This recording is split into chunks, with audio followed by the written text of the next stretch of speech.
smallest crossover or SUV in Toyota's stable used to be the CHR, but in 2022 it was joined by this model, the Toyota Corolla Cross.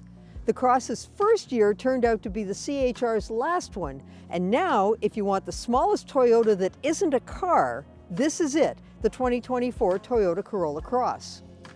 A Cross hybrid version was added for 2023, but I'm driving the gasoline-only one.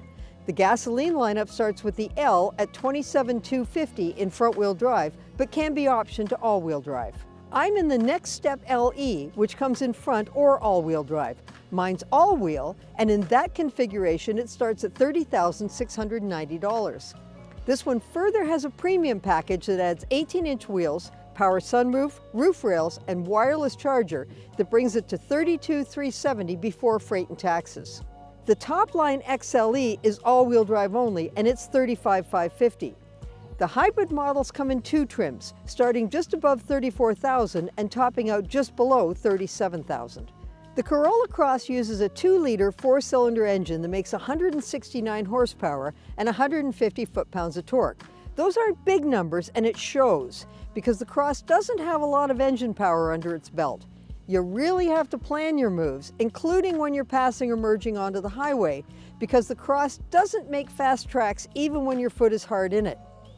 The trade-off is fuel economy of 7.8 liters per 100 in combined driving that's better than many of its all-wheel drive gas-only rivals. It uses an automatic continuously variable transmission, or CVT.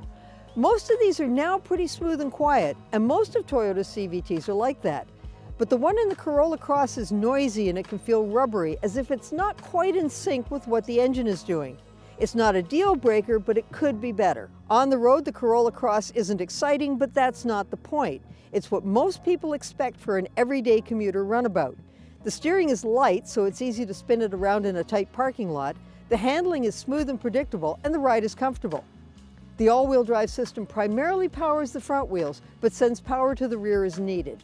When the Corolla Cross first came out for 2022, my Driving.ca colleague Elle Alder and I did a comparison test of it with the Kia Seltos and Volkswagen Taos.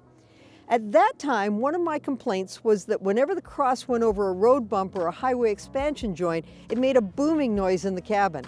For whatever reason, I'm not hearing that in this one. Who knows? Maybe Toyota heard me and added a bit more soundproofing since then. This is an entry-level vehicle, and the simple cabin design backs that up. There's a lot of hard plastic, but still, the fit and finish is very good. All trims have heated front seats, and my LE has a heated steering wheel, but you have to move up to the XLE, one step up from this one, to get leather-look upholstery rather than cloth, along with a power driver's seat. All of the Corolla Cross trims include adaptive cruise control, automatic high-beam headlamps, and the rear-view camera that's mandatory on all new vehicles. At my tester's LE level, you also get blind spot monitoring with rear cross-traffic alert, while the top XLE then adds parking assist. The LE has automatic climate control, but it's single zone. Only the XLE has dual zone. But I love the simplicity here with buttons and dials for the climate, the heated seats, and other functions. What I don't like is that those climate controls are contained in a ring of piano black plastic. In addition to storing fingerprints anytime you touch it, it reflects the sun like a mirror, and that glare is blinding. The infotainment is in an 8-inch screen in all trims, and it includes wireless Apple CarPlay and Android Auto. It also uses subscription-based services.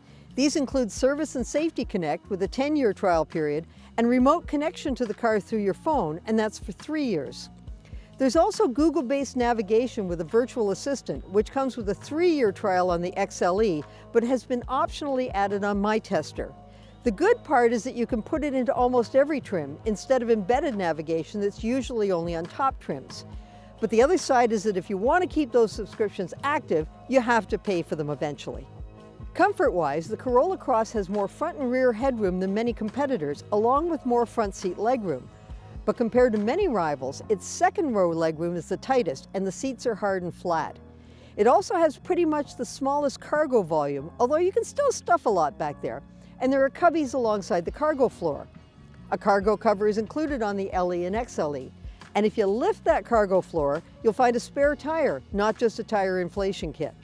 The Toyota Corolla Cross competes in a very packed segment, Among such rivals is the Chevrolet Trax, Honda HR-V, Hyundai Kona, Kia Seltos, Subaru Crosstrek, Volkswagen Taos, and more. Unlike some of Toyota's vehicles, this one isn't a standout in the segment, not with some rivals offering more power or a lower starting price. But the Corolla Cross does hand you a comfortable ride, good city car driving manners, and the brand's traditional reliability rating, along with the option of a hybrid powertrain. When you're looking in the segment, look at this one too. For Driving.ca, I'm Jill McIntosh. And for more news and reviews, be sure to visit us on social media, Instagram and Twitter.